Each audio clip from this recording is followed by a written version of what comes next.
The night Lena Ward signed her life away, she wore a borrowed dress and her father's blood on her hands. They didn't ask if she wanted to marry the city's most feared crime lord. They simply told her the price of refusal, her father's execution, her mother's ruin, and debts that would follow her family into the grave. So at 23, with mascara running down her cheeks and a contract she couldn't read through her tears, Lena became Mrs. Adrian Moretti, property of a man who looked at her once and made it clear she was nothing more than a business transaction he'd already forgotten. Follow this story to the end, hit that like button, and comment your city so I can see how far Lena's story travels. The apartment smelled like rust and fear. Lena pressed herself against the kitchen wall, fingers gripping the edge of the counter so hard her knuckles went white. In the living room, her father knelt on the floor, hands zip-tied behind his back, while two men in expensive suits stood over him like executioners waiting for the order. "Please," her father's voice cracked. "Just give me another week. I can get you the money." The taller man, a scar running from his temple to his jaw, backhanded him across the face. The sound echoed through the small apartment like a gunshot. Lena flinched. Her mother sobbed somewhere behind her, but Lena couldn't look away from the scene unfolding in their living room.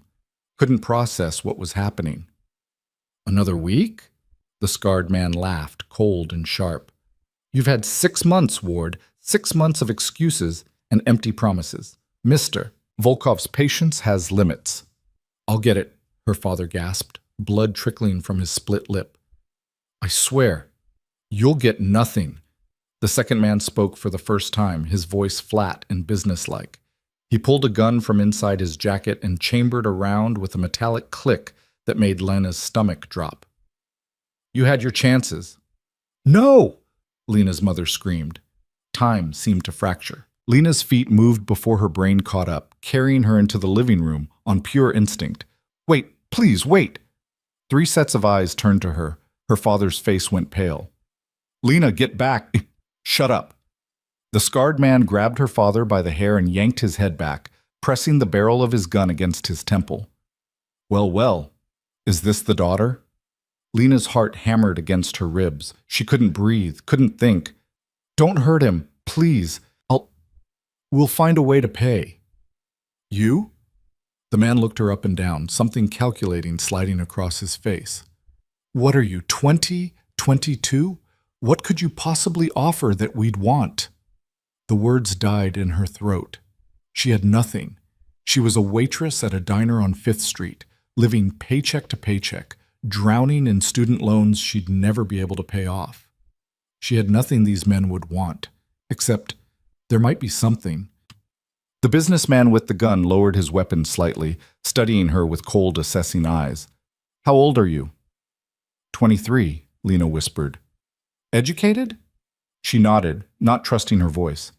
"Any criminal record, drug habits, mental health issues?" "What the hell kind of questions?" her father started, but the scarred man pistol-whipped him silent.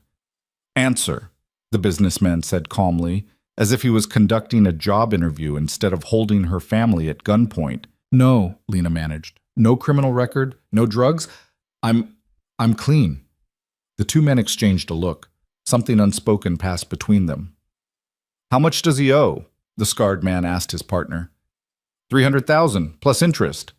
Lena's knees nearly gave out. $300,000. Her father had told them it was a small loan, just to cover medical bills after her mother's accident. Just temporary. He'd lied. "Here's what's going to happen," the businessman said, holstering his gun. "You're going to come with us. Right now. No phone calls, no goodbyes, no packing a bag. You walk out that door, get in our car, and you don't look back." "Where are you taking her?" Her mother's voice was shrill with panic. "That's not your concern." The scarred man released her father and straightened his jacket. "You should be grateful. Your daughter just bought your worthless life." "No." Her father struggled against his restraints. "No, you can't take her. Would you prefer the alternative?" The businessman pulled his gun again. "Because I'm happy to end this right now." Silence fell like a guillotine blade. Lena looked at her father, bloodied, broken, desperate. Looked at her mother, tears streaming down her face. They'd raised her in this apartment, fed her, clothed her, loved her as best they knew how. And her father had gambled it all away on a loan from people who collected debts in blood. I'll go, she heard herself say. Lena, no. I'll go, she repeated, louder this time. Her voice didn't shake. She didn't know how, but it didn't shake. Just, don't hurt them. That's the deal, right? I go with you and you leave them alone? Smart girl. The scarred man smiled, and it was the ugliest thing Lena had ever seen. Very smart girl. They cut her father's zip ties and hauled him to his feet. Lena moved toward the door on legs that felt like they belonged to someone else. This wasn't happening. This couldn't be happening. Where are you taking her? Her mother asked again, voice breaking. The businessman paused at the threshold. Mr. Moretti's estate. She has an appointment. The name hit Lena like ice water. Adrian Moretti. Everyone in the city knew that name. The crime lord who controlled everything from the docks to City Hall, whose enemies disappeared without a trace, whose name people only whispered when they were sure they were alone. And these men were taking her to him. No. Her father lurched forward. Please, not him. Anyone but him. I'll find the money, I swear to... The scarred man slammed the door in his face. The car was a black Mercedes with tinted windows and leather seats that probably cost more than Lena's entire apartment.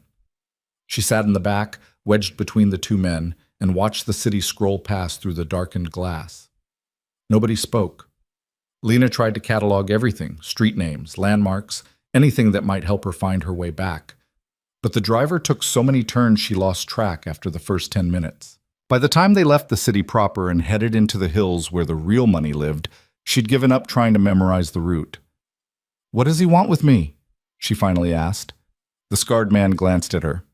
You'll find out soon enough. Is he going to kill me? If Mr. Moretti wanted you dead, we wouldn't have bothered with the car. It wasn't reassuring. The estate appeared like something from a nightmare, or a fairy tale, Lena couldn't decide which. Massive iron gates opened automatically as they approached, revealing a long driveway lined with old-growth trees. The house itself sat at the end like a sleeping giant, 3 stories of stone and glass, lit from within by warm golden light that looked obscene given the circumstances. The car stopped at the front entrance.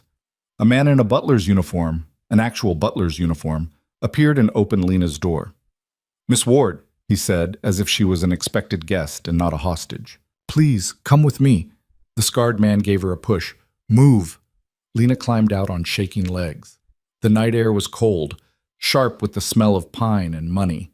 She followed the butler up marble steps and through doors that probably weighed more than her car. The inside of the house was worse than the outside. Vaulted ceilings, crystal chandeliers, art on the walls that looked like it belonged in museums. Lena's wet sneakers squeaked on the polished floor as she walked, leaving dirty tracks she was sure someone would make her pay for later. The butler led her through a maze of hallways to a set of double doors. He knocked once, paused, then opened them. Miss Lena Ward, he announced. The office beyond was all dark wood and leather, books lining floor-to-ceiling shelves, a fireplace crackling in the corner, and behind a massive desk sat a man who made Lena's breath catch in her throat. Adrian Moretti was younger than she'd expected, maybe early 30s, with dark hair swept back from a face that would have been handsome if not for the absolute coldness in his eyes. He wore a white shirt with the sleeves rolled up, no tie, and he was signing papers as if Lena wasn't even there. Sit, he said without looking up. Lena sat in one of the chairs across from his desk. Her hands wouldn't stop shaking, so she clasped them together in her lap and tried to remember how to breathe. Moretti finished whatever he was working on, set down his pen, and finally looked at her. His eyes were gray, storm cloud gray, empty gray. You're younger than I expected, he said. I'm 23. I meant you look younger. He leaned back in his chair, studying her the way someone might study a car they were considering buying. Your father owes Dmitry Volkov $300,000. Are you aware of this? I just found out tonight. Volkov was going to kill him. Would have too, except I made him an offer. Moretti reached for a folder on his desk and slid it across to her. You're going to marry me. The words didn't make sense. Lena stared at the folder without touching it. What? I need a wife, for business purposes. Volkov needs his money. This solves both problems. He tapped the folder. Open it. Lena's hands shook as she opened the folder. Inside was a contract, pages and pages of legal text she couldn't focus on through the panic flooding her system. "I don't understand," she whispered. "It's very simple. You marry me. You live here. You follow the rules I set. In exchange, your father's debt is cleared and he and your mother remain unharmed. You break the contract or try to leave and Volkov's men finish what they started tonight. Do you understand now? You can't. This isn't legal. You can't force someone to marry you." "I'm not forcing you." Moretti's voice was flat, bored almost. "You're free to decline and leave right now. Of course, the moment you walk out that door, your father's protection ends. Volkov will have him by morning." He paused. "Your choice." It wasn't a choice, they both knew it. "Why me?" Lena asked, hating how small her voice sounded. "Why do you need a wife?" "That's not your concern. If I'm supposed to marry you, I think I have a right to know, Asika." "You have no rights here." The temperature in the room seemed to drop 10 degrees. "Let me be very clear, Miss Ward. This is a business arrangement, nothing more. You will be my wife on paper only. You will live in this house, attend events when required, and stay out of my way the rest of the time. What you do not get is an explanation, a partnership, or any illusions about what this is. You are a solution to a problem. That's all." Lena felt something crack inside her chest. She looked down at the contract, at all the words swimming before her eyes, and tried to find some way out of this that didn't end with her father dead. There wasn't one. "Where do I sign?" she heard herself ask. Something flickered across Moretti's face, surprise maybe, or approval, she couldn't tell. He reached into his desk and produced an expensive-looking pen. "Page 12. Initial every page before it." It took 10 minutes to sign her life away. Lena's hand cramped by the end, and the pen left ink stains on her fingers that looked like bruises. When she finished, Moretti took the contract, reviewed it with the efficiency of someone who'd done this 1,000 times, and filed it away in his desk. "The wedding is tomorrow," he said. 6 p.m. A judge will come here to perform the ceremony. You'll be provided with appropriate clothing." "Tomorrow?" Lena's voice cracked. "But my parents?" "Your parents will be notified after the fact. You're not to contact them until I give permission." He stood, signaling the meeting was over. "Elena will show you to your room. Don't leave it until you're summoned." "It's Lena," she said stupidly. "Not Elena, just Lena." He looked at her like she'd said something in a foreign language. "I don't care. We're done here."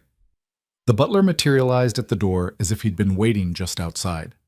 "This way, miss." Lena stood on numb legs and followed him out. Behind her, she heard Moretti's chair scrape as he sat back down, already moving on to whatever came next, already forgetting she existed. The room they gave her was bigger than her entire apartment. King-size bed, private bathroom, a balcony overlooking the grounds.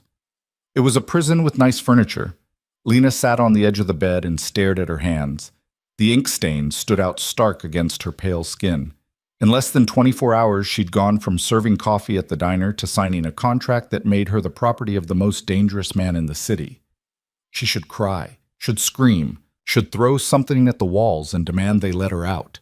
Instead, she felt nothing.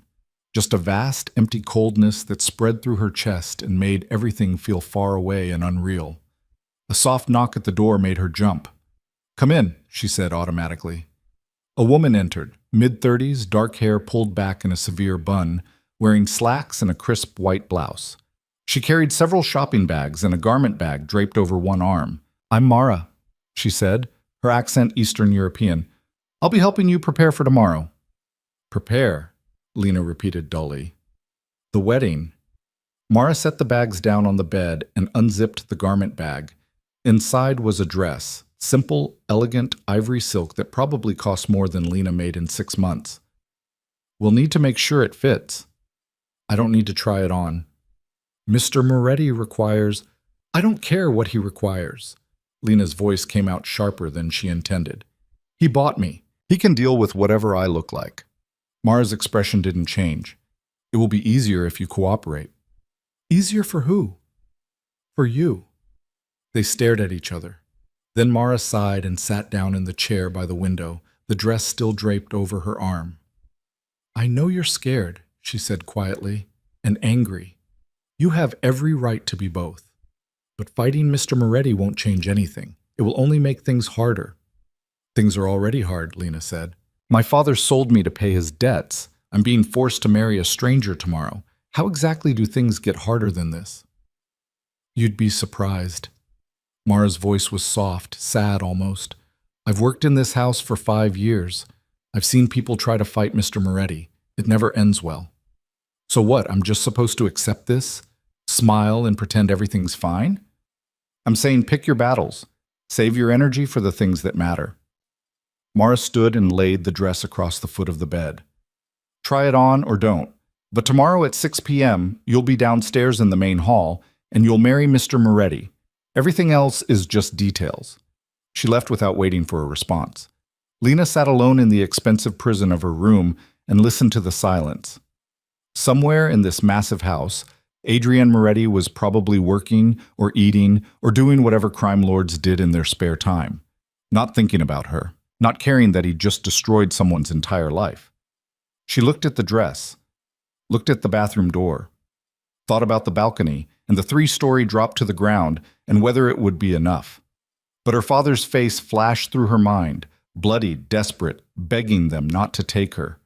Her mother's sobs, the gun against her father's temple. Lena stood up and walked to the bathroom, turned on the shower as hot as it would go, and stood under the spray until the water ran cold. Washed off the city, the fear, the feeling of hands grabbing her in her apartment. When she finally climbed into the enormous bed, she didn't sleep. Just lay there, staring at the ceiling and counting down the hours until she became Mrs. Adrienne Moretti. The wedding was exactly as cold and transactional as she'd expected. The judge was an older man who looked like he'd rather be anywhere else. He stood in the main hall, a cavernous room with marble floors and a chandelier that probably cost more than most houses, and read through the ceremony with all the enthusiasm of someone reading a grocery list. Lena wore the ivory dress. It fit perfectly, which somehow made everything worse. Mara had done her hair and makeup, transforming her into someone who looked like they belonged in a place like this. A stranger in the mirror. Moretti wore a black suit and looked like he was attending a business meeting. He stood next to her, not quite close enough to touch, and stared straight ahead while the judge droned on about commitment and partnership and other lies. There were no guests, no flowers, no music. Just the judge, Moretti, Lena, and Mara standing in as a witness. Do you, Adrienne Moretti, take this woman to be your lawfully wedded wife? I do. No hesitation, no emotion. Just 2 words that sealed Lena's fate. And do you, Lena Ward, take this man to be your lawfully wedded husband? Lena opened her mouth. Nothing came out. Moretti's hand closed around her wrist. Not hard, but firm. A reminder. Her father's face flashed through her mind again. The gun, the blood. I do, she whispered. Then by the power vested in me by the state, I now pronounce you husband and wife. The judge closed his book. You may kiss the bride. Moretti looked at her for the first time since the ceremony began. His gray eyes were completely empty. That won't be necessary, he said. The judge blinked. But tradition? We're done here. Moretti released Lena's wrist and turned to Mara. Make sure he's paid and escorted out. And just like that, it was over. Lena was married to a man who wouldn't even kiss her, standing in a room that cost more than her entire life was worth, wearing a ring she didn't remember him putting on her finger. Mrs. Adrienne Moretti. Property. Nothing. Moretti was already walking away, pulling out his phone to check messages. Lena stood frozen in her expensive dress and watched him disappear through a door without looking back. Come on, Mara said gently, touching her elbow. I'll show you where you'll be staying. I already have a room. That was temporary. You have different quarters now. Lena let herself be led through the house, up a different set of stairs, down a different hallway. Everything looked the same, expensive, pristine, empty. Mara opened a door to reveal a suite that made Lena's previous room look like a closet. Sitting area, bedroom, bathroom, walk-in closet, already filled with clothes Lena had never seen before. This is the East Wing, Mara explained. Mister, Moretti's rooms are in the West Wing. You'll have privacy here. How considerate, Lena said flatly. There are rules. Mara's voice was businesslike now. You're not to leave the estate without permission and an escort. You're not to contact anyone outside without Mr. Moretti's approval. Breakfast is at 8, lunch at 1, dinner at 7. You're expected to attend dinner unless you're told otherwise. What if I don't? Then you'll be brought to the dining room anyway. It's easier to just come on your own. Mara moved toward the door. Try to rest. Tomorrow you'll start learning how things work around here. And what exactly do I do all day in my beautiful prison? Mara paused in the doorway. Whatever you want. Read, watch TV, walk the grounds. Just don't leave and don't cause trouble. Or what? Or Mr. Moretti will remind you what happens to people who break their contracts. Something in Mara's voice made Lena's blood run cold. Trust me, you don't want that. She left, and Lena was alone again. She walked through her new quarters like a ghost, opening drawers and closets, finding everything a person could possibly need. Clothes in her size, shoes, jewelry. A laptop on the desk, though when she opened it, she found most websites blocked and no email access. She sat at the window and looked out at the grounds. It was beautiful in a sterile way. Perfect lawns, sculpted gardens, a fountain in the distance. A cage made of money and marble. Night fell. Lena changed into pajamas someone had left for her and climbed into the massive bed. She didn't cry, didn't scream, just lay there in the dark and tried to figure out how she was going to survive this. Somewhere in the West Wing, her husband, was probably already asleep, or working, or doing whatever he did when he wasn't ruining people's lives. Lena closed her eyes and wondered if this was what drowning felt like. The first week passed in a blur of silence and routine. Breakfast alone in her room, lunch alone in her room, dinner in a formal dining room that could seat 30, sitting at one end of a table while Moretti sat at the other, 20 feet of polished wood between them. They didn't speak. He read papers or checked his phone, and she pushed food around her plate and counted the minutes until she could leave. Mara appeared every morning with schedules and reminders. The house operated like a machine, staff everywhere but invisible, everything running on clockwork precision. Lena learned the rules through trial and error. Don't wander into the West Wing. Don't ask questions about Moretti's business. Don't expect anyone to tell you anything real. She was a ghost in her own life. Present, but not acknowledged. Married, but alone. On the 8th day, she broke. It happened at dinner. Moretti was reading something on his tablet, completely ignoring her as usual. Lena had spent the entire day alone in her room, staring at walls and trying not to lose her mind. And something inside her just snapped. Do you even remember my name? She asked. Moretti didn't look up. Excuse me. My name. Do you remember it? Or am I just the wife in your head? He set down his tablet and looked at her with those cold gray eyes. Is there a point to this? The point is, I'm a person. I have a name. I had a life before you bought me. You signed the contract willingly. Because you threatened to kill my father. Lena's voice rose despite herself. You gave me no choice, and you know it. I gave you a choice. You made it. Now you're upset about the consequences. He picked up his tablet again. Grow up. The words hit like a slap.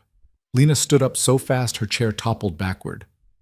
You're a bastard, she said, voice shaking. A cold, heartless bastard who thinks money gives him the right to treat people like property. Moretti's expression didn't change. Are you finished? No, I'm not finished. I don't care what you want. He stood up, and suddenly the room felt smaller. You want to know why I don't remember your name? Because you don't matter. You're a contract, a signature on a piece of paper. I needed a wife for business reasons, and you were convenient. That's it. There's no deeper meaning, no secret heart of gold waiting to be discovered. This is what it is, and the sooner you accept that, the easier your life will be. Lena felt tears burning behind her eyes. She refused to let them fall. I hope you rot in hell. I'm already there. He walked toward the door, then paused. And for the record, your name is Lena. I remember it just fine. I simply don't care. He left. Lena stood in the empty dining room and let the tears come. She cried for her parents, for her old life, for the girl she used to be before debt collectors showed up at her door. Cried until she had nothing left. Then she dried her eyes, straightened her shoulders, and went back to her room. If Moretti wanted her to disappear, to fade into the background like expensive furniture, she'd prove him wrong. She didn't know how yet, But she'd find a way. She had to. Because the alternative was drowning in this beautiful, terrible prison, and Lena Ward didn't drown, even when the water closed over her head. The next morning, Lena woke to find Mara standing in her doorway with an expression that looked almost apologetic. "Mr. Moretti wants to see you in his office," Mara said. "Now." Lena's stomach dropped. She'd gone to bed half expecting guards to drag her out in the middle of the night for her outburst at dinner. The fact that she'd made it to morning felt like a small miracle. "What does he want?" "He didn't say, but you should hurry. He doesn't like to be kept waiting." Lena pulled on jeans and a sweater, ran a brush through her hair, and followed Mara through the maze of hallways. Her heart hammered against her ribs with each step. She'd called him a bastard to his face, told him she hoped he'd rot in hell. Men like Moretti didn't forgive things like that. Mara knocked on the office door, opened it, and gestured for Lena to enter alone. Moretti sat behind his desk, looking exactly as he had every other time she'd seen him, composed, cold, untouchable. He didn't look up when she entered. "Sit," he said. Lena sat. Her hands twisted together in her lap. Several long seconds passed. Moretti signed something, set it aside, and finally looked at her. "You're angry," he said. "I understand that. But if you ever raise your voice to me again, there will be consequences. Am I clear?" "Crystal," Lena said through clenched teeth. "Good." He pulled a file from his desk and opened it. "You have a degree in early childhood education from State. You were 3 credits short of graduating when you dropped out to take care of your mother after her accident. Is that correct?" The shift in topic threw her. "How do you know that?" "I know everything about you, Lena. Your transcripts, your employment history, your medical records. I know you're allergic to shellfish and that you broke your arm falling off a bike when you were 9. I know your blood type and your social security number."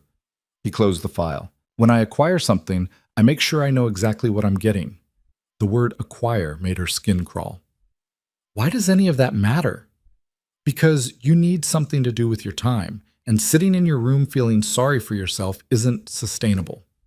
He slid a piece of paper across the desk. "There's a private school 20 minutes from here. They need someone to help with their after-school program. 3 days a week, 2 hours per day. You'll be paid, though the money will go into an account I control." Lena stared at the paper without touching it. "You're letting me work?" "I'm giving you something to do so you stop moping around my house like a ghost." He leaned back in his chair. "You'll have a driver. You'll have security. You will not deviate from the approved route or schedule. You will not contact anyone from your old life. You will not discuss me, this house, or our arrangement with anyone. Break any of these rules and the opportunity disappears. Understood?" It was a leash disguised as freedom. A longer leash than before, but still a leash. "When do I start?" Lena asked quietly. "Monday. Mara will go over the details with you." He picked up his pen, already dismissing her. "You're free to go." Lena stood, but something made her pause at the door. "Why are you doing this?" "Doing what?" "Giving me this job. You made it very clear last night that you don't care about me." Moretti's expression didn't change. "I don't. But you're difficult to ignore when you're making scenes at dinner. Consider this self-interest on my part." The words should have stung. Maybe they did. But Lena was too focused on the fact that she was getting out of this house, even if only for 6 hours a week, to care about his motivations. "Thank you," she said, hating herself a little for meaning it. He didn't respond.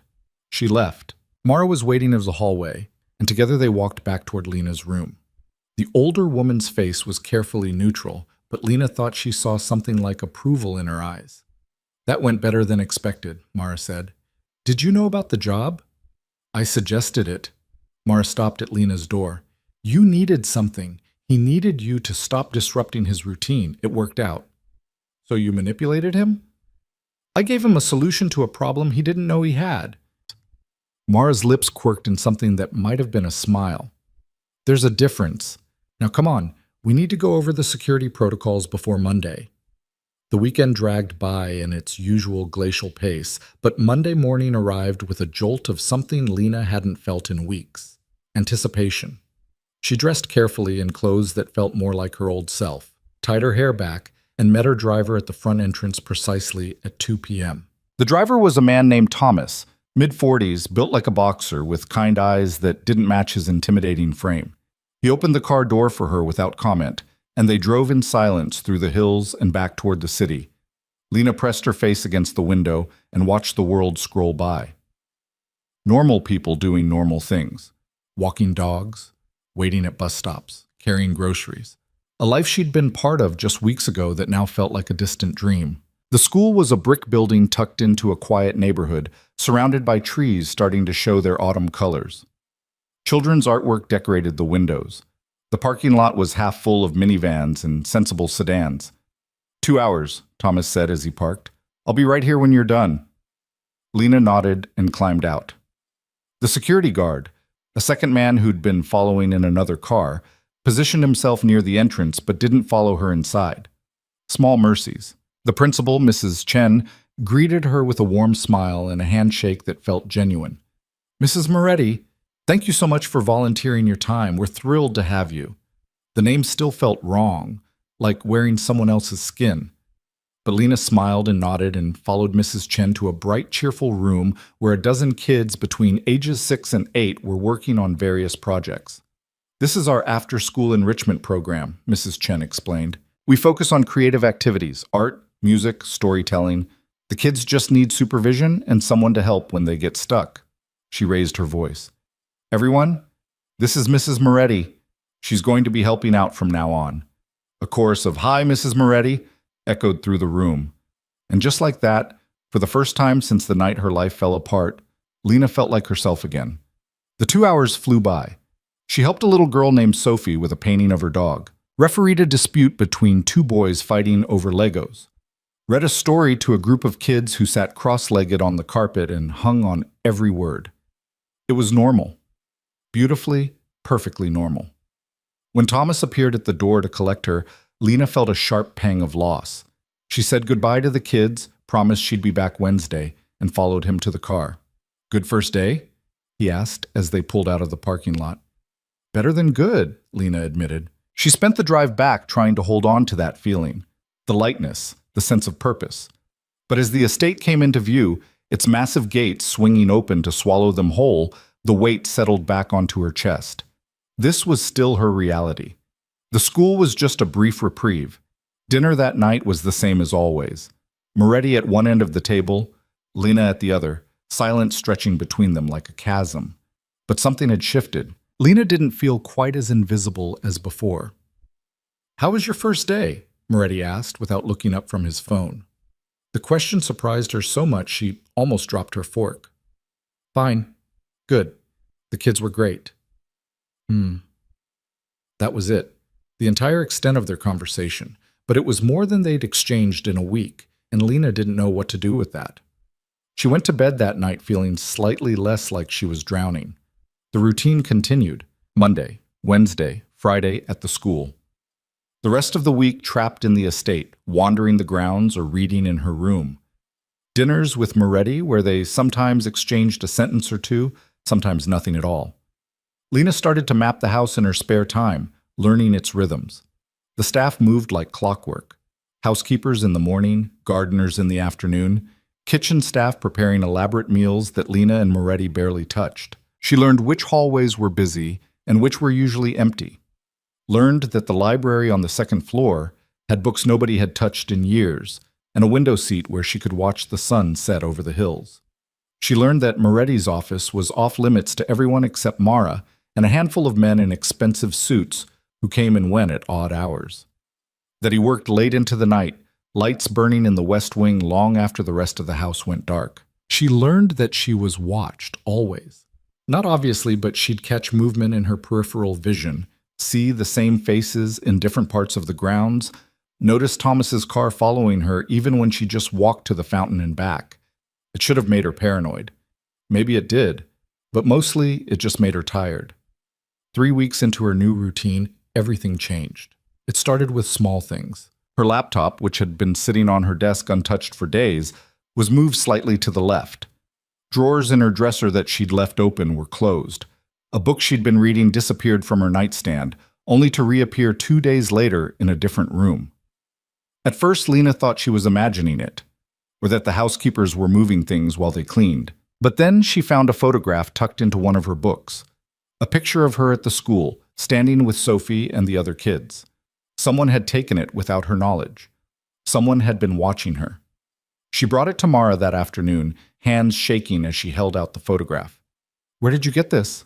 Mara's face went pale. "It was in my room. In a book I was reading. Someone put it there." Mara took the photograph and studied it carefully. "Wait here." She disappeared for 10 minutes. When she returned, her expression was grim. "Mr. Moretti wants to see you, now." Lena followed her to the office, that familiar dread pooling in her stomach. But when Mara opened the door, Moretti wasn't alone. 2 men stood near his desk. One she recognized as his head of security, a massive man named Victor. The other was younger, leaner, with sharp eyes that tracked her movement as she entered. "Sit," Moretti said. Lena sat. He held up the photograph. "How long has this been happening?" "I don't know. A few days? Maybe longer. Things have been moving around my room. I thought I was imagining it, but then I found that." "What kind of things?" "My laptop, books, clothes, small stuff." Moretti's jaw tightened almost imperceptibly. He handed the photograph to Victor. "Find out who's been in her room outside of the regular cleaning schedule. I want names and access logs by the end of the day." "Yes, sir." "And increase security around the East Wing. No one goes near her rooms without my explicit approval." Victor nodded and left, taking the younger man with him. Lena was alone with Moretti and Mara. "Is someone trying to hurt me?" Lena asked, hating how small her voice sounded. "I don't know yet." Moretti's eyes were cold, calculating. "But someone is watching you, someone with access to this house." He stood and walked to the window, hands clasped behind his back. "You don't leave the estate until we figure out who and why. No more school visits." "But the kids are not my concern. Your safety is." He turned to look at her. "Someone knows you're here, knows your routine. That photograph was taken 3 days ago, which means whoever this is, they've been following you for at least that long without my security noticing." The words settled over Lena like ice water. Someone had been watching her, following her, getting close enough to take pictures. "Who would do that?" she whispered. "That's what we're going to find out." Moretti's voice was flat, but something dangerous flickered behind his eyes. "Until then, you stay in the house. You don't go anywhere alone. If you see anything unusual, you report it to Mara immediately. Understood?" Lena nodded. "Say it." "I understand." "Good. Mara will stay with you for the rest of the day. Don't argue about it." He dismissed them with a wave of his hand, already pulling out his phone to make calls. Lena left with Mara, her legs unsteady. "Who would want to hurt me?" she asked as they walked back to her room. "I'm nobody. I don't know anything about his business. I'm just—" "You're his wife," Mara said quietly. "That makes you a target. But he doesn't even care about me. Everyone knows that." "Do they?" Mara glanced at her. "You're in his house. You wear his ring. To the outside world, you're leverage. A way to get to him. That's insane. That's the world you married into." They reached Lena's room, and Mara did a thorough sweep, checking windows, closets, under the bed. She found nothing, but the violation remained. Someone had been in here, touching Lena's things, watching. "I'll be right outside, Mara said. "Try to rest." But Lena couldn't rest. She sat on her bed and stared at the door, imagining shadows moving in the hallway, hands reaching for the doorknob. Every sound made her jump. Every creak of the house settling felt like footsteps. She'd thought being trapped in this house was the worst thing that could happen to her. She'd been wrong. Hours passed. Dinner came and went. Mara brought her a tray since Moretti had canceled the formal meal. Night fell, and the house went quiet in that eerie way it did after dark, like it was holding its breath. Lena was drifting off to sleep, exhausted from adrenaline and fear, when voices outside her door jerked her awake. "Can't just keep her locked up like a prisoner? That's exactly what I can do." Moretti's voice, sharp and cold. "Someone's been in this house, Mara. Someone who shouldn't be here. Until I know who, she doesn't leave this wing. She's going to lose her mind. Then she loses her mind. Better than losing her life." Silence. Then Mara, quieter now. "You care about her." "I care about not looking weak." A pause. If something happens to her, people will think I can't protect what's mine. That's unacceptable. Keep telling yourself that. Footsteps retreated down the hallway. Lena lay in the dark and tried to process what she'd just heard. Moretti wasn't worried about her. He was worried about his reputation, about looking weak. It shouldn't have surprised her. It didn't surprise her. So why did it hurt? The next 3 days crawled by in a haze of boredom and fear. Lena wasn't allowed to leave her room except for meals, which were now served in a small dining room adjacent to the kitchen instead of the formal hall. Mara stayed with her constantly, a silent presence that was both comforting and suffocating. Victor came by twice to update them, or rather, to update Mara, since he barely looked at Lena. They'd reviewed security footage, interviewed staff, checked access logs. So far, nothing concrete. Whoever had been in Lena's room knew how to avoid cameras and leave no trace. On the 4th day, Moretti summoned her to his office again. This time, he looked tired. Not exhausted exactly. Men like him didn't show exhaustion, but there were shadows under his eyes that hadn't been there before. "We found something," he said without preamble. "One of the housekeepers, Maria, had access to your room outside of her normal schedule. She claims she was covering for another staff member who called in sick. Do you believe her?"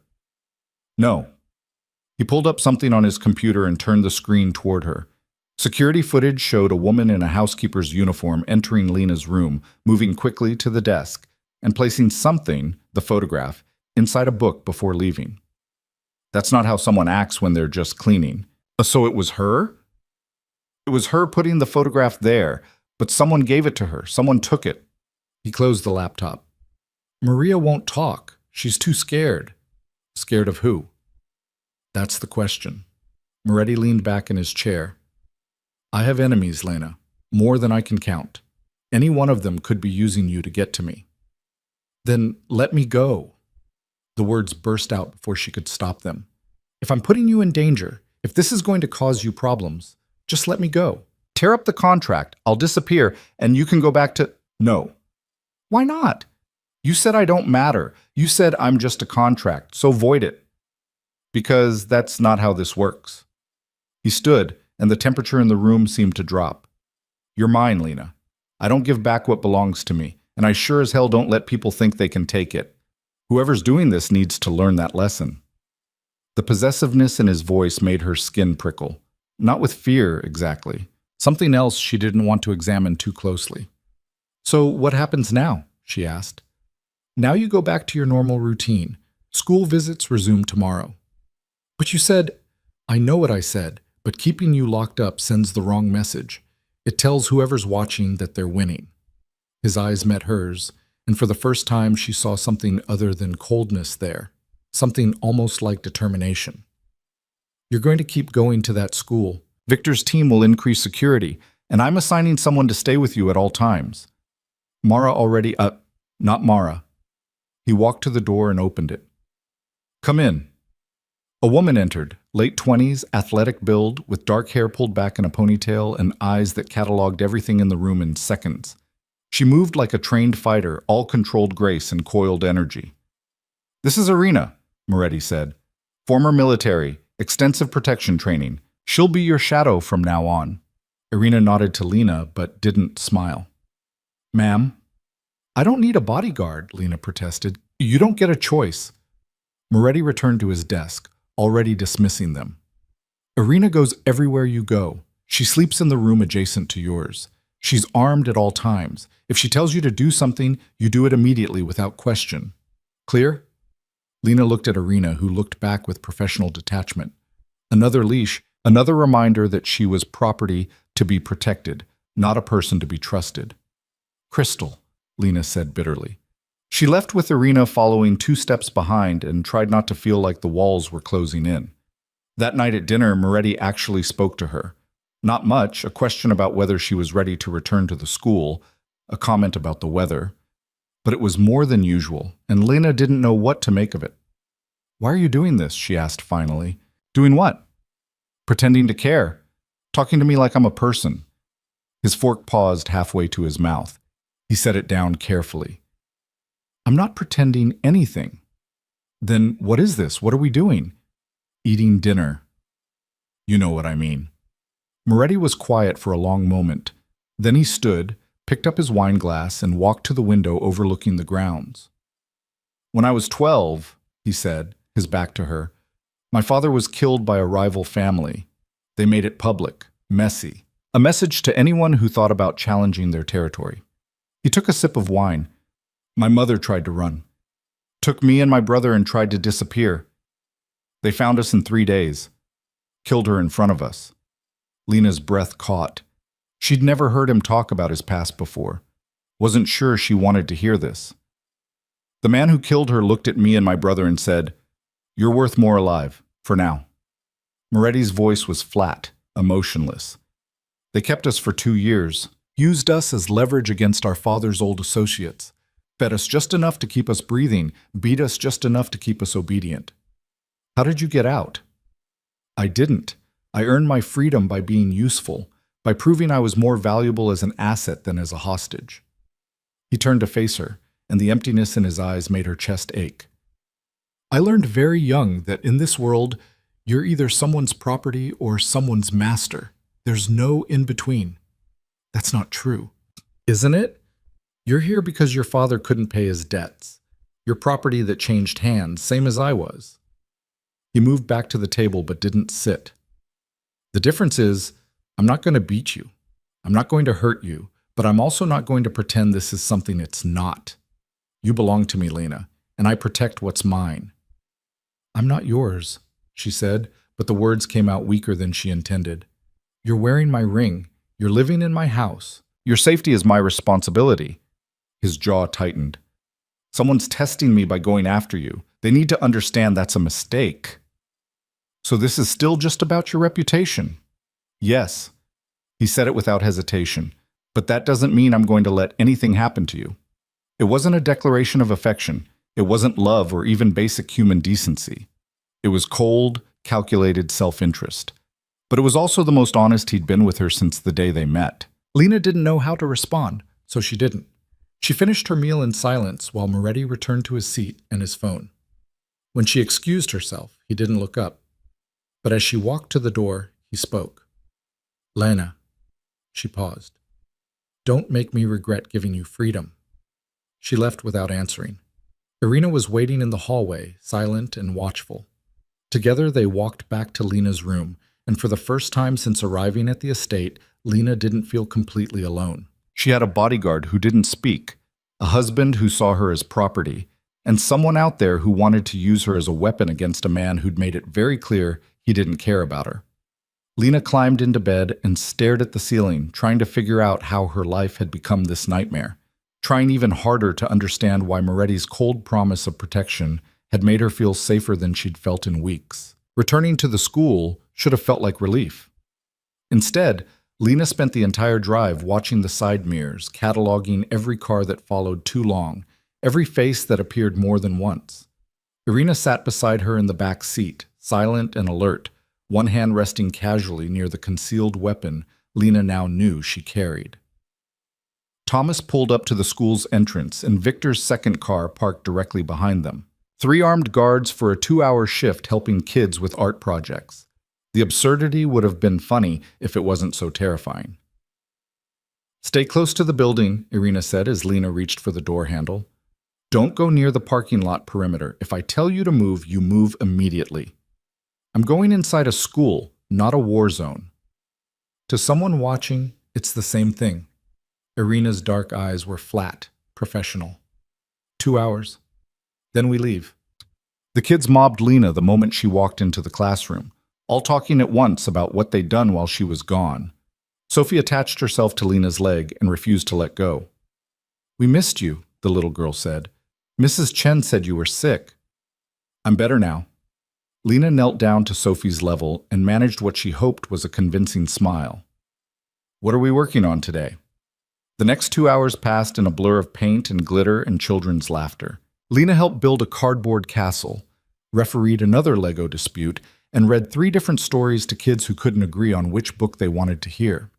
For a little while, she almost forgot about the bodyguard standing by the door, the security detail outside, the photograph of her that someone had taken without permission. Almost. But then she'd catch Irina's reflection in the window, or notice the way the other teacher kept glancing nervously at the armed woman in the corner, and reality would come crashing back. When Thomas appeared to collect her, Lena said goodbye to the kids and followed Irina to the car. The security team formed a loose perimeter around them as they walked, and Lena felt dozens of eyes watching from the school windows. "Was it like this before?" she asked as they pulled away. "When I came here before, were people watching me?" "Yes," Irina said simply. "And you didn't think to tell me?" "You didn't need to know. Now you do." They rode in silence back to the estate. Lena stared out the window and tried not to think about how many normal moments in her life had been anything but. How many times had she been watched without knowing? How many photographs existed that she'd never seen? Moretti was waiting in the entrance hall when they arrived, which was unusual enough to make Lena stop in her tracks. "How was it?" he asked. "Fine. The kids were happy to see me." "Any problems?" "No." She glanced at Irina, who shook her head slightly. Everything was normal. "Good." He started to turn away, then paused. "I need you at dinner tonight. We're having guests." Lena's stomach tightened. "What kind of guests?" "Business associates. You'll be introduced as my wife, you'll smile and make small talk, and you'll leave when I tell you to leave." His tone was clipped, businesslike. "Mara will help you get ready. Dinner is at 7.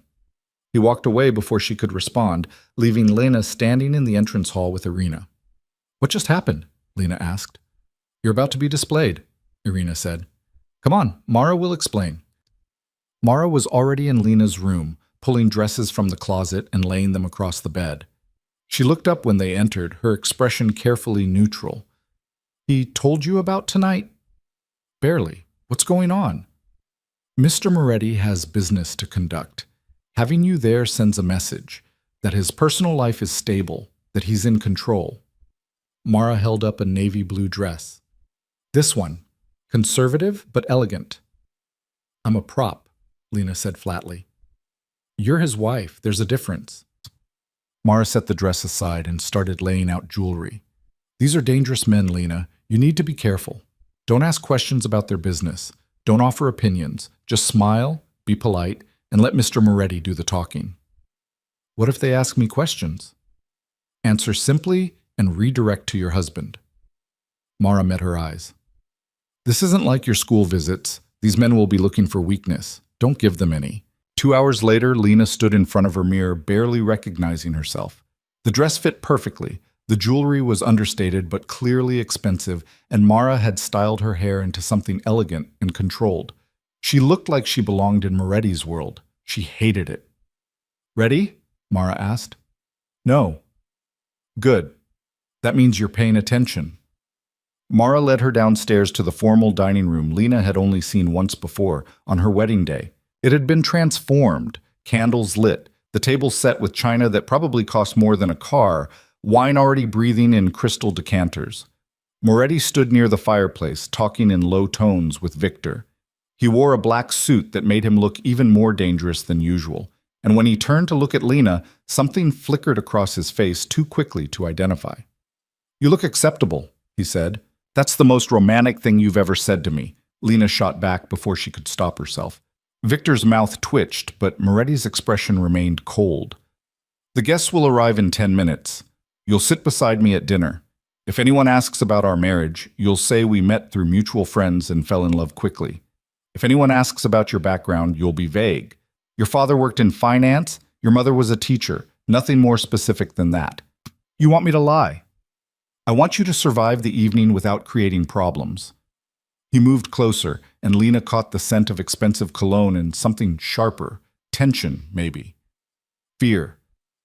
"These men are not your friends, Lena. They're not even my friends. They're predators looking for any sign of weakness. Don't be weak." "What happens if I am?" "Then we both pay for it." He held her gaze for a long moment, and Lena saw something in his eyes she'd never seen before. Concern. Not for her, probably. For himself, for his reputation. But it was there nonetheless. "Just follow my lead. Can you do that?" Lena nodded, not trusting her voice. The doorbell rang. Moretti's expression smoothed into something pleasant and cold, and he offered Lena his arm. "Showtime." She took it, and together they walked to greet the monsters. There were four of them. The first was an older man, maybe 60, with silver hair and a face like weathered leather. He introduced himself as Dmitry Volkov, and Lena's blood ran cold. This was the man her father had borrowed money from, the man who'd sent those collectors to their apartment. "So this is the famous bride," Volkov said, taking Lena's hand and kissing it in a gesture that made her skin crawl. "Adrian, you didn't mention she was so lovely." "I don't discuss my personal life," Moretti said smoothly. "Dmitry, you remember Victor, and this is Marcus Chen, Antonio Ricci, and James Brennan." The other three men stepped forward to shake hands. Chen was younger, maybe 40, with calculating eyes and a smile that didn't reach them.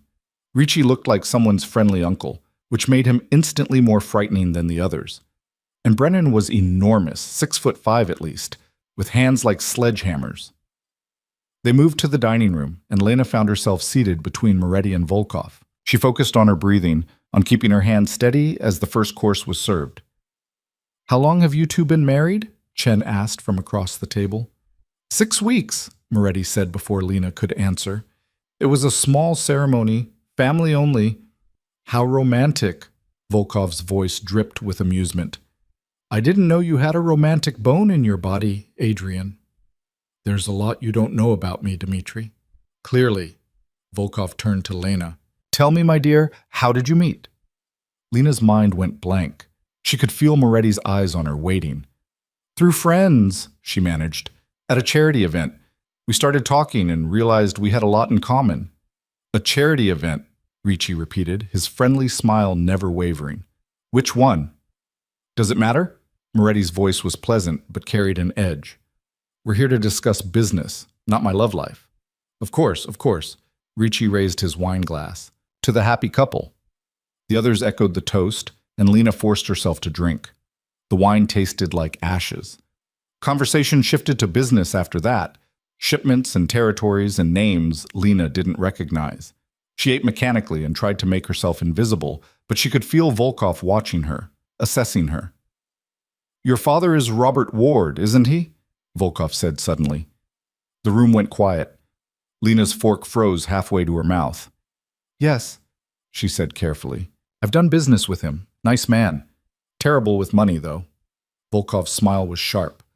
"I'm glad to see his debts were settled so amicably." The implication hung in the air like poison. Everyone at the table understood what he was really saying. That Lena had been sold to Moretti to clear her father's debts. That she was a transaction, not a wife.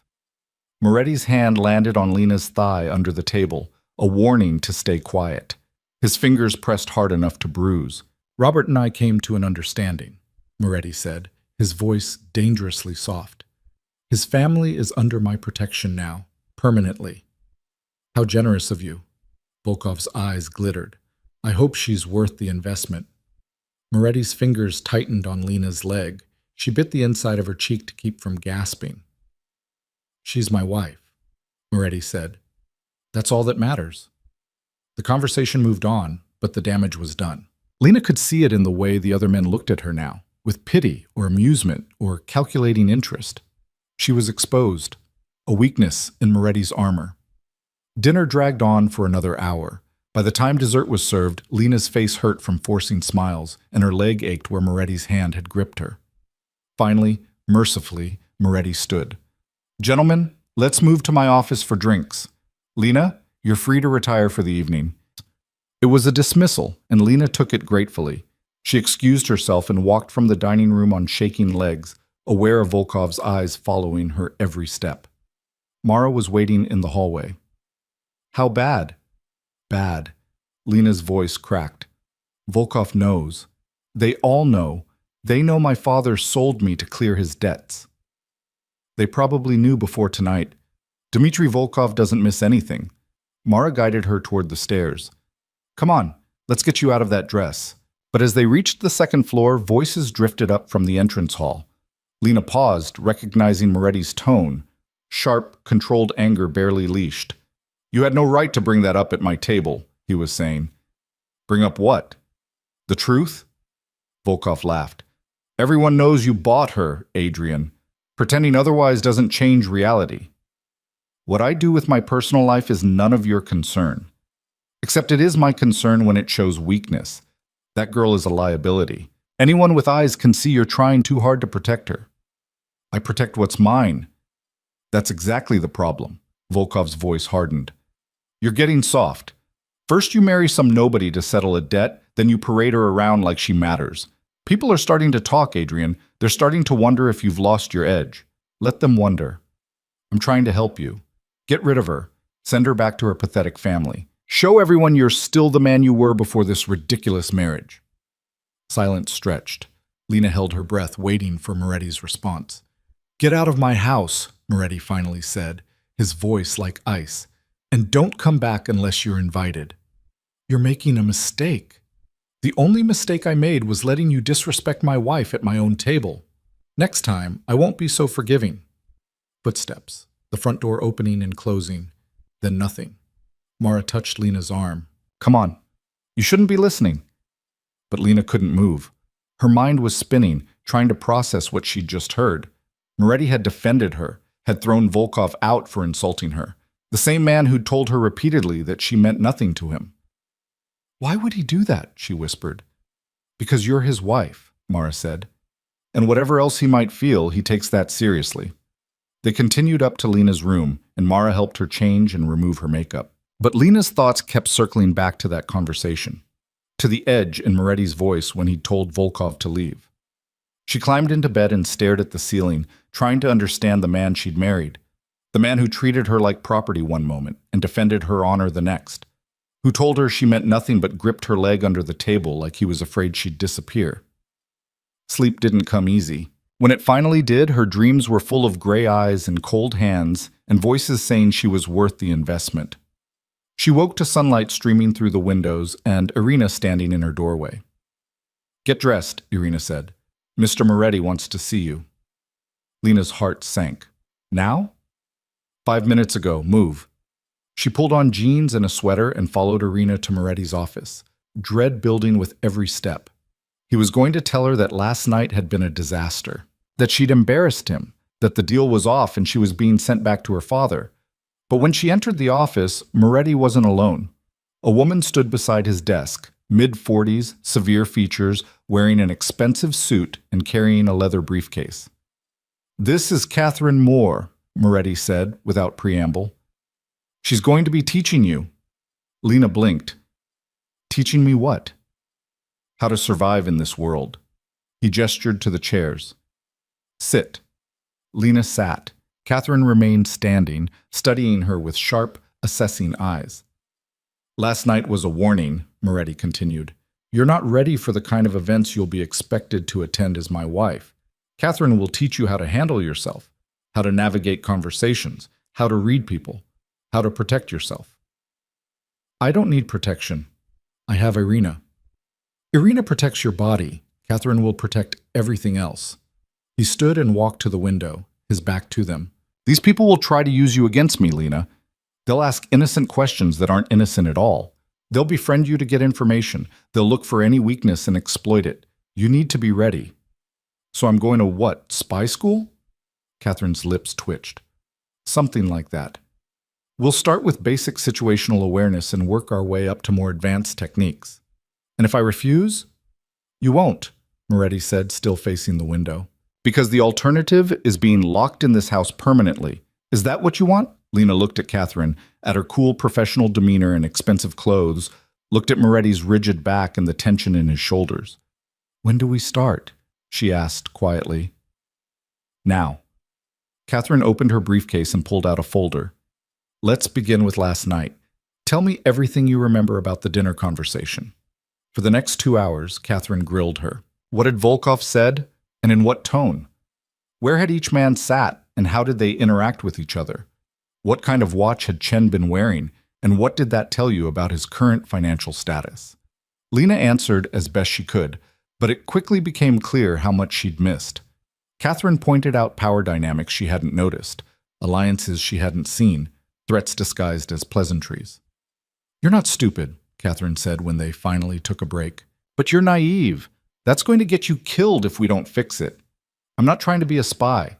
I just want to survive. In this world, those are the same thing. Catherine closed her folder. We'll meet 3 times a week, 2 hours each session. By the time I'm done with you, you'll be able to walk into a room full of predators and walk out unscathed. Is that what you did? Something flickered across Catherine's face. Pain, maybe, or regret. Yes. And I survived. You will too. She left, and Lena sat alone in Moretti's office, processing everything. This was her life now. Bodyguards and training sessions and learning how to spot threats in casual conversation. The door opened and Moretti returned. He'd been gone for the last half hour of her session with Catherine. How did it go? He asked. She thinks I'm naive. You are. He sat behind his desk. But you're also smart enough to learn. Catherine wouldn't have agreed to work with you otherwise. Why are you doing this? Lena asked. All of this. The security, the training. You could just keep me locked up. It would be easier. Easier isn't always better. He picked up a pen, rolled it between his fingers. You were right about one thing. This marriage makes you a target. But it also makes you an asset if you're trained properly. People will underestimate you because you're young and inexperienced. That can be useful. So this is still about business. Everything is about business. But he said it without quite meeting her eyes. Go. Rest. You have school tomorrow, and Catherine again on Wednesday. Lena stood, but something made her pause at the door. Thank you. For last night, for defending me to Volkov. Moretti's hand tightened on the pen. I wasn't defending you. I was defending my decision to marry you. There's a difference. Is there? He finally looked at her, and for just a moment she saw past the cold mask to something raw underneath. Yes, don't forget that. Lena left, but the image of that raw vulnerability stayed with her. Moretti was lying, to her, to himself, maybe to everyone. He could claim this was all business, that she meant nothing, but his actions told a different story. The question was, what story was it telling? And did Lena want to know the answer? She spent the afternoon in the library, trying to read but mostly staring out the window at the grounds. Irina sat nearby, a silent presence Lena was starting to get used to. As the sun began to set, casting long shadows across the lawn, movement near the garden caught her attention. A figure, moving between the hedges. Too far away to make out clearly, but definitely there. Irina, Lena said quietly. The bodyguard was at her side in seconds. What? There, by the fountain. Someone's watching the house. Irina pulled out her phone and spoke rapidly in Russian. Within minutes, Victor and 2 other guards were sweeping the grounds. But by the time they reached the garden, whoever had been there was gone. Victor came to the library personally, his expression grim. Did you get a good look at them? No, just a shadow, really. They were gone before I could see more. Male or female? I don't know. Victor exchanged a look with Irina. Stay here. Don't go near the windows. They left, and Lena was alone with her racing heart and the growing certainty that something was very wrong. Someone had been on the grounds, inside the security perimeter, watching. Dinner that night was tense. Moretti arrived late, his jaw tight with barely controlled anger. We found footprints, he said without preamble. Someone was in the garden. They got past the outer security and spent at least 20 minutes watching the house before you spotted them.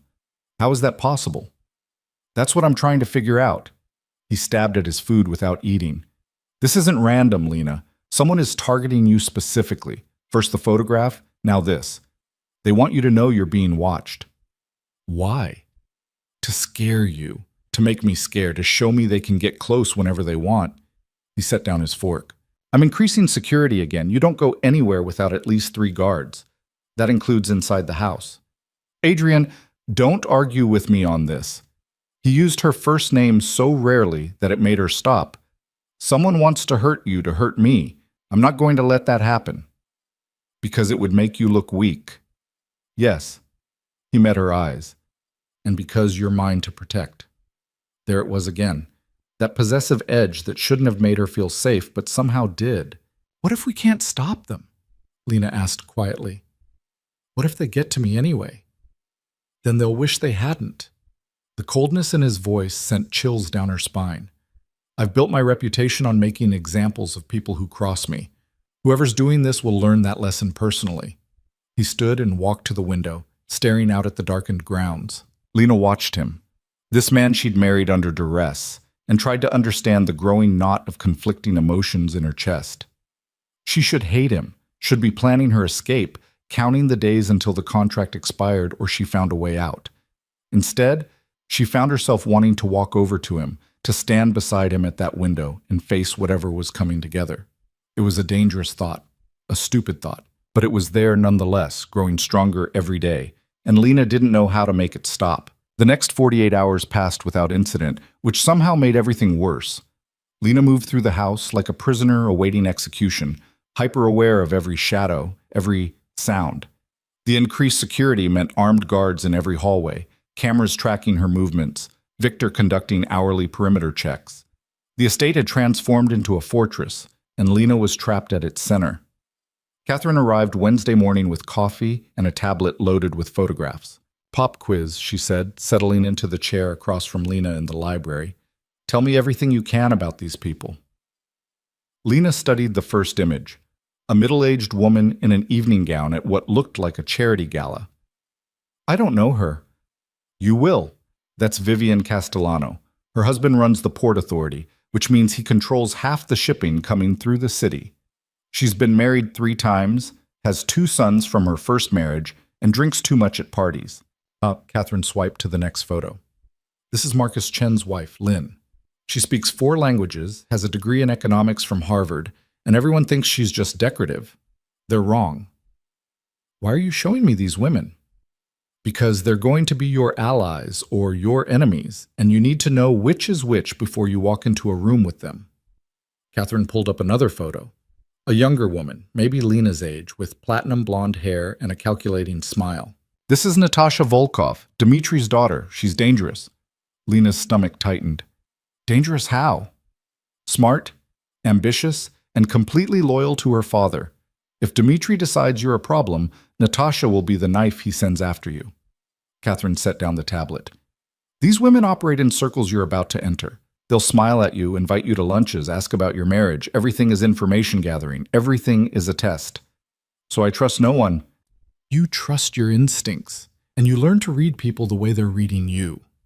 Catherine stood and walked to the window, her movements controlled and precise. "I was where you are once. Young, naive, married to a man in this world.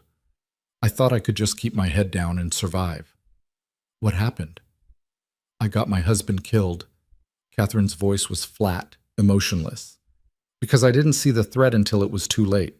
Because I trusted the wrong person and said the wrong thing to the wrong woman at the wrong party." She turned to face Lena. "Don't be me.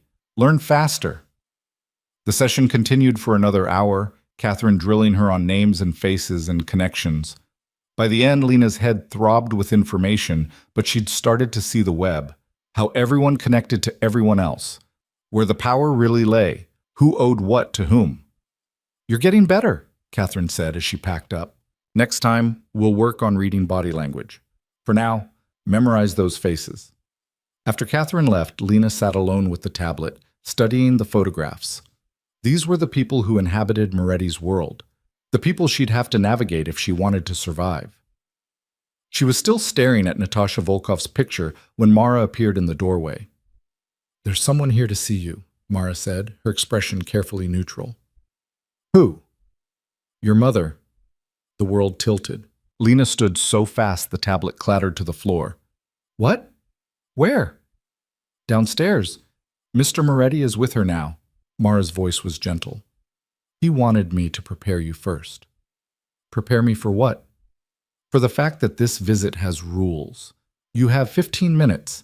You can't discuss anything about this house, Mr. Moretti's business, or your living situation. Victor will be in the room the entire time." "You're telling me I can't even talk to my own mother privately?"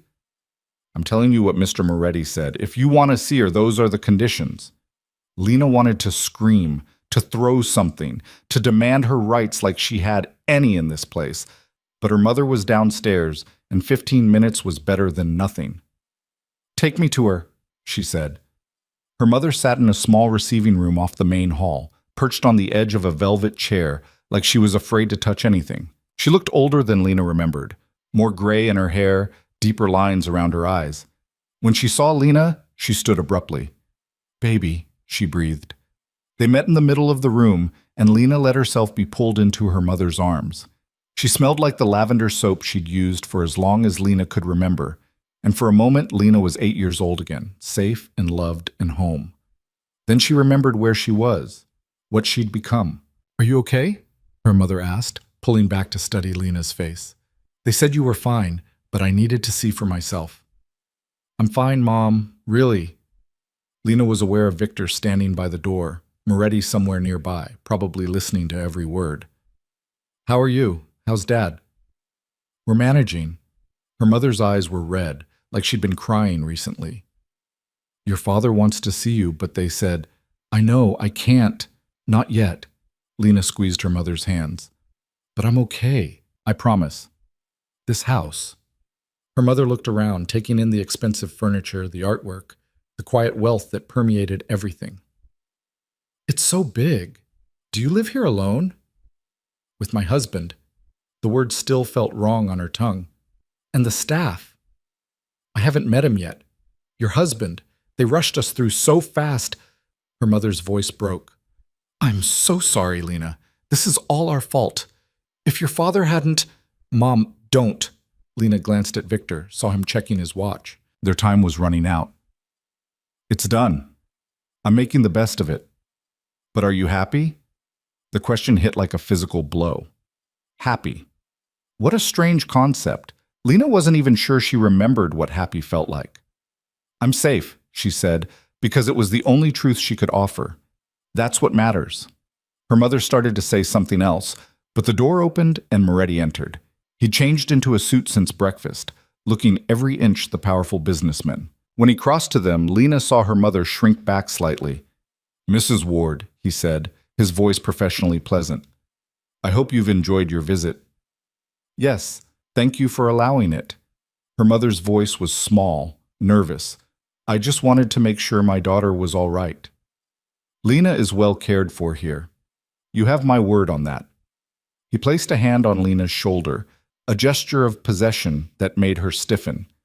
"But I'm afraid I need to cut this short. Business calls." It was a dismissal. Her mother recognized it immediately and started gathering her purse. "Wait," Lena said. "Just one more minute. Time's up."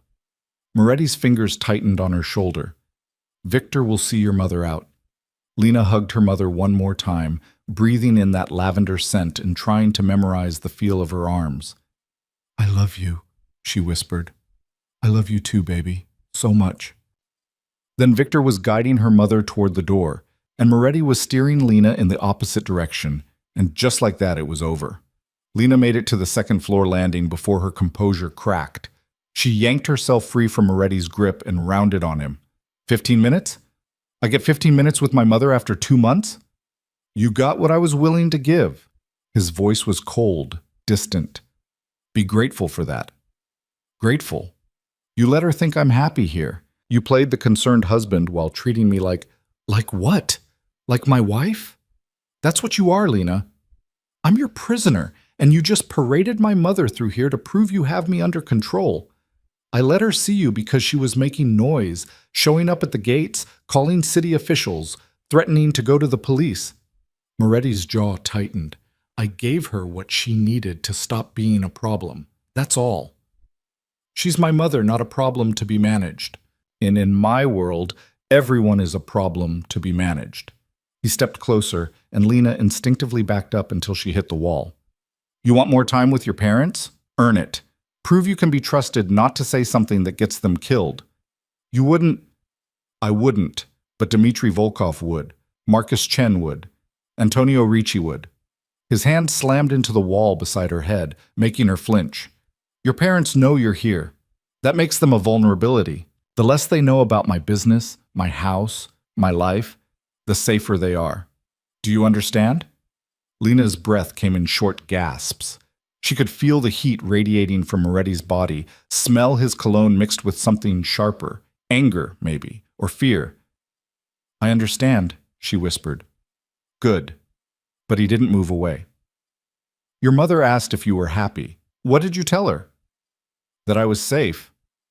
"Smart answer." His eyes searched her face, looking for something. "Are you? Safe, I mean. Here. With me? Question caught her off guard. I don't know. Am I? I don't know either. He finally stepped back, running a hand through his hair. Someone's watching you. Someone got past my security twice. Until I know who and why, I can't guarantee anything. That's not very reassuring.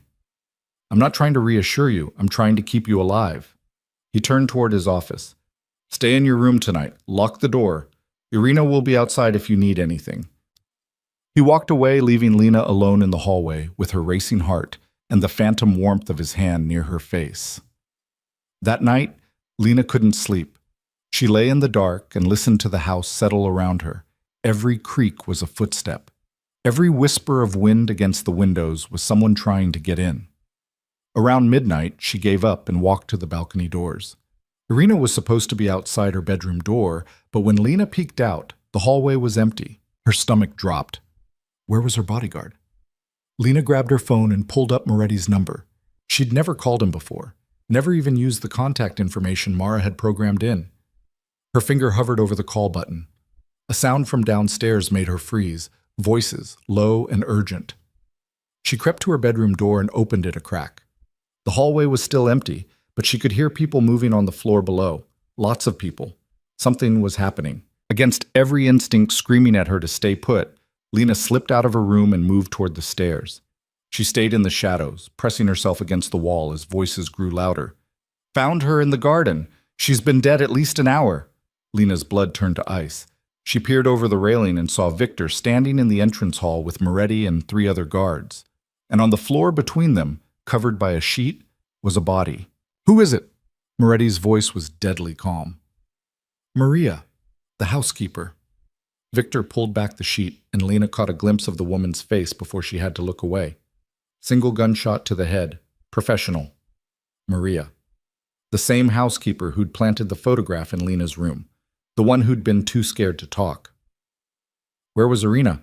Moretti asked. Perimeter check. We pulled everyone for a full sweep after the last incident. Victor's jaw was tight. Someone knew our rotation, knew exactly when to strike. So we have a mole. Moretti's voice was soft, dangerous. Someone on my staff is working with whoever's targeting Lena. It looks that way. Find them. Moretti turned away from the body. I want every person in this house questioned. I want their financials, their phone records, their entire lives torn apart. Someone here sold us out, and I want their head. What about the girl? Lock down the east wing. No one in or out without my permission. And find Irina. I want to know why she wasn't at her post. Lena's heart hammered. She needed to get back to her room before they realized she was watching. But as she started to retreat, a hand clamped over her mouth from behind. She tried to scream, but the hand pressed harder. An arm wrapped around her waist, lifting her off her feet. Quiet, a woman's voice whispered in her ear. I'm not going to hurt you, but you need to come with me, now. Lena thrashed, trying to break free, but the woman was strong. She dragged Lena backward, away from the stairs, down a hallway Lena didn't recognize. Stop fighting, the woman hissed. I'm trying to save your life. They turned a corner, and the woman finally released her. Lena spun around and found herself face to face with Irina. What the hell are you doing? Lena gasped. Getting you somewhere safe. Irina's face was grim. Maria's death isn't random. It's a message. A message about what? About what happens to people who help you. Irina grabbed Lena's arm and pulled her toward a door at the end of the hallway. Maria wasn't working against you. She was trying to warn you. Warn me about what? Irina opened the door, revealing a narrow staircase leading down. About who's really behind all this. I don't understand. You will. Irina started down the stairs, forcing Lena to follow. But first, we need to get you away from the main house. If I'm right about what's happening, nowhere up there is safe. They descended into darkness, Irina using her phone flashlight to illuminate the way. The stairs seemed to go on forever, and the air grew colder with each step. Finally, they reached the bottom and emerged into what looked like a wine cellar. Irina locked the door behind them and led Lena through rows of expensive bottles to a small room in the back. Inside was a cot, a table, and a locked cabinet. What is this place? Lena asked. Safe room. Mr. Moretti had it built when he first bought the estate. Only a handful of people know it exists. Irina opened the cabinet and pulled out a gun, checking the chamber with practiced efficiency.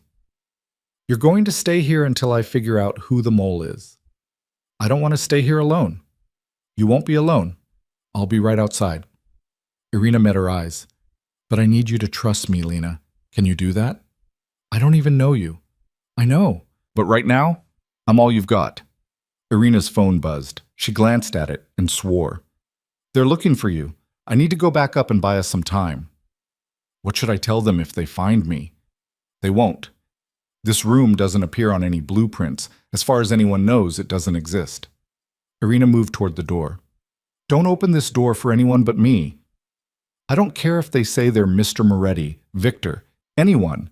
You only open it for me. How will I know it's you? I'll knock 3 times, pause, then twice more. She demonstrated.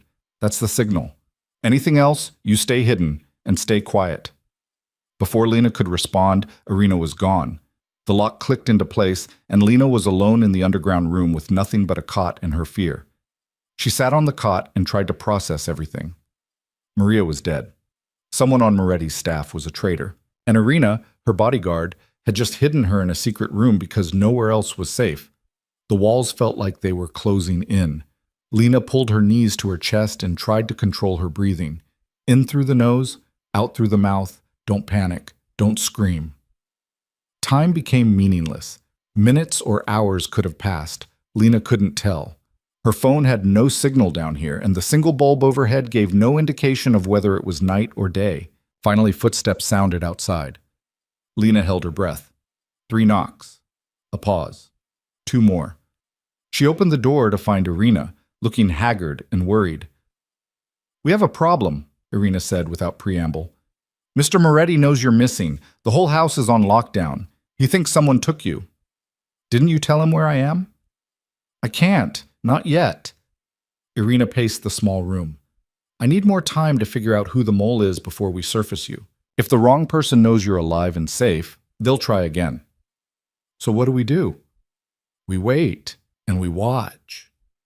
Irina pulled out her phone and showed Lena what looked like security footage. I tapped into the house cameras. We can monitor everyone's movements from here. On the screen, Lena could see Moretti in his office, surrounded by Victor and his security team. His face was a mask of controlled fury, but his hands were clenched into fists. He looks angry, Lena whispered. He's terrified. Irina scrolled through other camera feeds. I've never seen him like this. He's torn apart half the house looking for you. Because I'm his property, his investment. Keep telling yourself that. Irina gave her a look. But I've worked for Mr. Moretti for 3 years, and I've never seen him lose control like this. Not over business, not over money, not over anything. Lena watched the screen as Moretti stood abruptly, swept everything off his desk in a violent motion, and stormed toward the door. The footage showed him in the hallway, then the entrance hall, then the grounds, searching with a desperation that made Lena's chest ache. I should tell him I'm okay, she said. Not yet. Give me 2 more hours to narrow down the suspects. Irina switched to a different camera. Right now, anyone could be the mole. Half the staff is terrified, the other half is acting suspicious because they're terrified. I need time to sort through it. And if you can't figure it out in 2 hours, then we surface you and deal with the consequences. Irina's jaw was tight, but I'm hoping it won't come to that. Lena watched the screens as Irina cycled through different cameras. The kitchen staff huddled together, whispering, the security team spreading out across the grounds. Mara in the hallway outside Lena's room, her face pale and worried. And Moretti, everywhere and nowhere, searching with an intensity that scared Lena more than anything else that had happened tonight. There, Irina said suddenly, zooming in on one feed. Look at that. On the screen, a figure moved through the garden. They wore dark clothes and moved with purpose, heading toward the east wing. Who is that? Lena asked. I don't know, but they're not supposed to be there. Irina stood. Stay here. Lock the door behind me. Don't open it for anyone. Wait. But Irina was already gone, moving fast and silent. Lena locked the door and returned to the screens, her heart in her throat. She watched as Irina appeared on the garden camera, following the mysterious figure, watched as they rounded a corner and disappeared from view. Then the feed went black. All of them. Every camera in the house shut down simultaneously. Lena stared at the blank screens, panic rising in her throat. Something was very wrong. She was reaching for the door when she heard it, footsteps in the wine cellar. Multiple sets. Coming closer. Lena backed away from the door looking for somewhere to hide, but the room was small, bare. Nowhere to go. The footsteps stopped right outside. A voice spoke, muffled by the door. "I know you're in there, Lena." Not Irina's voice. A man's voice. Familiar, but she couldn't place it. "Come out. I'm not going to hurt you. I just want to talk." Lena pressed herself against the far wall, breathing as quietly as possible. "We can do this the easy way or the hard way," the voice continued. "But either way, this door's coming open. You might as well make it simple." A pause. Then another voice, female this time. "Break it down." The sound of metal on wood. The door shuddering under impact. Lena looked around frantically for a weapon. Anything, but there was nothing. The door splintered, crashed open, and through the opening stepped the last person Lena expected to see. Mara. Behind her stood a man Lena had never seen before. Tall, dark-haired, with eyes the same cold gray as Moretti's. "Hello, sister-in-law," the man said, smiling. "I'm Elias. I think it's time we had a chat about my brother." Lena's world narrowed to the man standing in the doorway. He had Moretti's eyes, Moretti's sharp features. But where Adrian's face was controlled and cold, Elias's held something wilder, dangerous in a different way. "Mara?" Lena's voice came out hoarse. "What are you doing?" "My job." Mara stepped into the room, her expression apologetic but firm. "I'm sorry, Lena. I really am. But this needs to happen." "What needs to happen? Who is he?" "I told you. I'm Elias Moretti." The man moved closer and Lena pressed herself harder against the wall. Adrian's younger brother, the one he exiled 5 years ago for having the audacity to question his methods. "I don't understand." "You don't need to understand. You just need to come with us." Elias gestured toward the door. "Quietly, preferably. But I'm not above using force if necessary." "Where's Irina?" "Unconscious in the garden. She'll wake up with a headache, nothing permanent." He smiled, and it was nothing like Adrian's rare attempts at warmth. This smile was all edges. "I don't kill people unless I have to. Unlike my brother." "Adrian will find you. He'll what? Tear the house apart. He's already doing that." Elias pulled out his phone and showed her security footage. Adrian stalking through hallways, his face a mask of barely controlled rage. "He's losing his mind looking for you. It's beautiful, really. I didn't think he still had it in him to care about anything."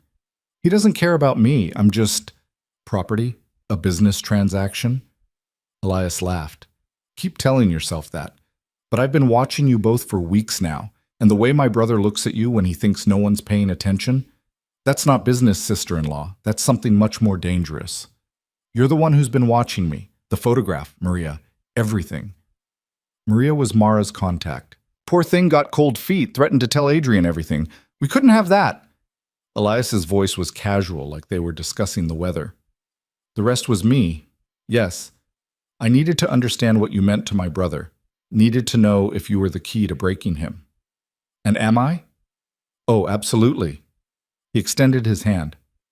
"Now come on, we're wasting time." Lena looked at Mara, searching for some sign of the woman who'd helped her, guided her, protected her these past weeks. But Mara's face was closed off, professional. "How long?" Lena asked quietly. "How long have you been working for him?" "Since before you arrived. Mr. Moretti, Adrian, hired me thinking I was just another staff member. He didn't know Elias had gotten to me first." Mara's voice held genuine regret. "I didn't want to hurt you, Lena, but Elias is right. This needed to happen." "Why? What does he want?" "What I've always wanted." Elias's smile faded. "What should have been mine? Adrian took everything when he forced me out. My position, my reputation, my future. Now I'm taking something of his." "I'm not his. I'm just, you're everything." Elias grabbed her arm, his grip iron tight. "And that's exactly why this works. Now move." He dragged her toward the door. Lena fought, digging her heels in, but he was stronger. Mara followed behind, her face troubled, but her silence damning. They hauled her through the wine cellar and up a different staircase, one Lena had never seen. They emerged in what looked like a service hallway, empty and dark. The house was silent around them, too silent. Where was everyone? This way. Elias pulled her toward a door at the end of the hall. My brother's security is good, but they can't be everywhere at once, especially when they're all busy searching for you. Someone will see us. I'm counting on it. He pushed through the door and into the main hallway. I want Adrian to know I have you. Want him to understand exactly what he's lost. They turned a corner and ran straight into Victor. The security chief took in the scene in a heartbeat. Elias holding Lena, Mara behind them, Lena's terrified face. His hand went to his weapon.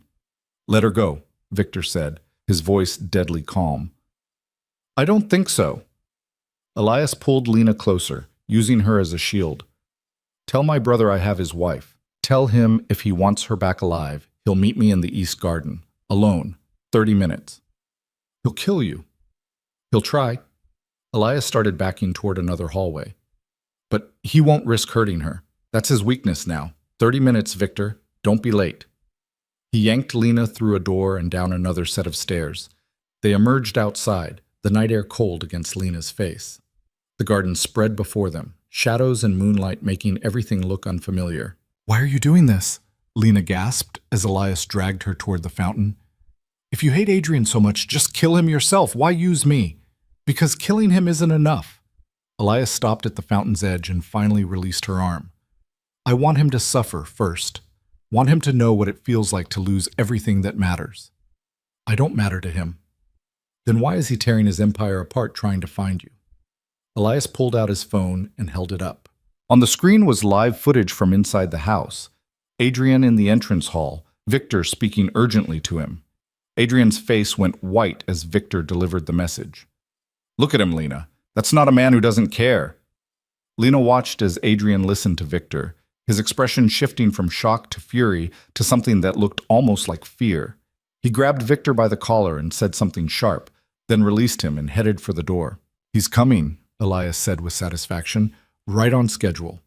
And then what, you kill him in front of me? Maybe, or maybe I make him choose his life or yours. Either way, I win. He pocketed his phone. You should know I don't actually want to hurt you. You seem nice enough. But you married into this family, which means you're part of this now. Collateral damage. There's still time to stop this. Whatever happened between you and Adrian, he left me for dead. Elias's voice went hard. 5 years ago, when our enemies came after us, Adrian chose to save himself and let me take the fall. I spent 2 years in a prison that makes hell look pleasant, while he built his empire on my sacrifice.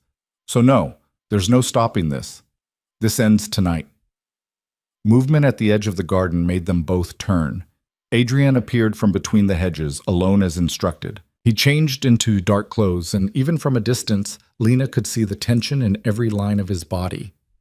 Let her go, Elias, Adrian called out. Hello, brother. Elias kept one hand on Lena's shoulder, holding her in place. Nice of you to join us. I was beginning to think you didn't care. This is between us. She has nothing to do with it. She has everything to do with it. She's your weakness. Elias's fingers tightened on Lena's shoulder. I spent weeks trying to figure out how to hurt you. Tried going after your businesses, your allies, your reputation. None of it worked. You're too well protected. But then I realized you'd gone and done something incredibly stupid. What? You fell in love with your wife. The words hung in the air like an accusation. Adrian went very still. That's ridiculous, he said, but his voice lacked conviction. Is it? Then walk away. Leave her here with me and go back to your house. Prove she means nothing, Elias smiled. Or admit the truth and beg me to let her go. Adrian's jaw clenched. His eyes met Lena's across the distance, and she saw something raw in them, something that made her chest ache. Please, Adrian said quietly, let her go. Take me instead. There it is, Elias laughed. The great Adrian Moretti, begging. I never thought I'd see the day. You want revenge? You want me to suffer? Fine. I'm offering myself. Let Lena walk away, and you can do whatever you want to me. Adrian, no. Lena started, but Elias's hand clamped over her mouth. Tempting, Elias said, but I think I'll keep both options open. Mara? Mara emerged from the shadows, gun in hand. She looked sick about it, but she raised the weapon and pointed it at Adrian. Don't, Lena tried to say against Elias's hand. Here's what's going to happen, Elias continued. You're going to get on your knees, brother. You're going to admit what you did to me 5 years ago, and then you're going to beg me to spare her life. I'll do it. Adrian didn't hesitate. He dropped to his knees on the wet grass. I left you behind. I chose myself over you. I've regretted it every day since. Liar. It's the truth. Adrian's voice was rough. You were my brother, and I abandoned you. I'm sorry, Elias. I'm so sorry. Sorry doesn't give me back 2 years of my life. Sorry doesn't undo what happened to me in that place. Elias's voice shook with rage. But watching you lose everything? That might come close. He released Lena's mouth and pulled out his own weapon, pressing it to the back of her head. Lena's knees nearly gave out. Choose, Elias said to Adrian. I shoot her now, or you trade places. But either way, someone's dying tonight. Take me. Adrian started to stand. Just let her go first. No, Lena said. Her voice was steadier than she expected. Don't do this for me. I'm not worth it. You're worth everything. Adrian's eyes locked on hers. I'm sorry, Lena, for all of it. For forcing you into this marriage, for treating you like property, for not telling you sooner that you became the best part of my day. I'm sorry I didn't protect you better. Tears burned Lena's eyes. Adrian, I love you. He said it simply, like a fact.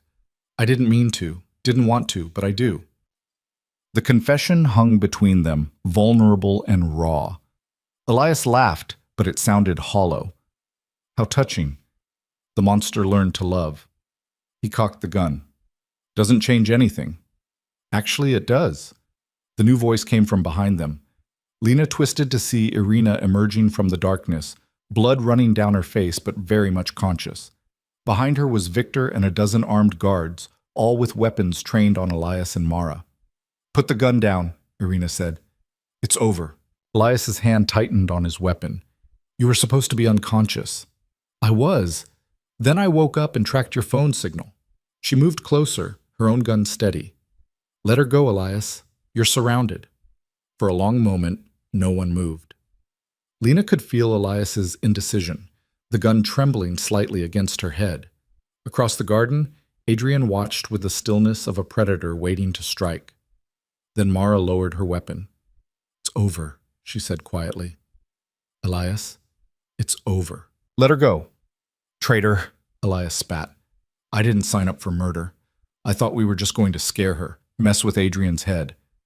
But you killed Maria. You've lost yourself. Mara's voice was sad. This isn't the man I agreed to help. Elias's arm dropped. The gun fell from his grip. And in that moment of hesitation, Adrian moved. He crossed the distance between them in 3 strides, grabbed Lena, and pulled her away from his brother. Victor and his team swarmed Elias, restraining him before he could react. Lena found herself wrapped in Adrian's arms, his heart hammering against her ear. His hands were in her hair, on her face, checking her for injuries. Are you hurt? He demanded. Did he hurt you? I'm fine. I'm okay. She pulled back to look at him. You love me? I just confessed that in front of my entire security team. I think it's a little late to take it back. He touched her face like he couldn't believe she was real. I'm sorry. For everything. You were going to trade your life for mine. Of course I was. You're mine, Lena. That means I protect you, even from my own mistakes. Victor hauled Elias to his feet. The resemblance between the brothers was striking up close. Same build, same features, but where Adrian held himself with controlled power, Elias looked broken. I could have killed her, Elias said, his voice hollow. I had the shot. But you didn't. Adrian's arm tightened around Lena. Because, despite everything, you're not a murderer. Not really. You don't know what I am. You left me to rot. I know. And I'll regret that for the rest of my life. Adrian moved closer to his brother, bringing Lena with him. But this ends now. No more revenge. No more blood between us. What are you going to do? Kill me? No. Adrian looked at Victor. Put him on a plane, first flight to anywhere far from here. Give him enough money to start over and make it clear he's never to come back. Elias stared at him. Why? Because you're my brother. Because I owe you that much. Adrian's voice was rough. And because I'm done losing people I care about. Victor led Elias away, Mara following under guard. The garden slowly emptied until only Lena, Adrian, and Irina remained. I should have seen it sooner, Irina said, looking exhausted. Should have known Mara was the inside connection. You kept Lena safe. That's all that matters. Adrian pulled Lena closer. Take the rest of the night off. We'll debrief in the morning. Irina nodded and left, leaving them alone in the moonlit garden. Lena looked up at the man she'd married, this complicated, damaged person who'd just offered his life for hers. You really love me? I really love you. He said it easier this time, like the words were becoming familiar. I didn't want to. You were supposed to be a contract, nothing more. But you wore me down. Your strength, your stubbornness, the way you refused to just disappear into the background. He touched her face. You made me remember what it feels like to care about something other than power. I love you too, Lena whispered. I didn't want to either. You're bossy and controlling, and you bought me like property. Not my finest moment. But you're also brave and protective, and you just got on your knees in front of your worst enemy for me. She wound her arms around his neck. So I guess we're both idiots. Seems that way. He leaned down and kissed her, soft and careful, like she was something precious. When he pulled back, his eyes were serious. Things are going to change. No more treating you like property. No more controlling every aspect of your life. You're my wife, my partner, my equal. If that's something you want, it is. Lena's heart felt too big for her chest. But I want one more thing. Name it. My parents. I want to see them, really see them, not 15-minute supervised visits. Done. I'll have them brought here tomorrow. They can stay as long as you want. He kissed her forehead. Anything else? The school. I want to keep going. With better security this time, but yes. And I want you to tell me about your business. Not everything, but enough that I understand the world I'm part of.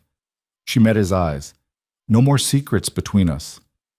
That's a dangerous ask. I married into danger the night your men showed up at my apartment.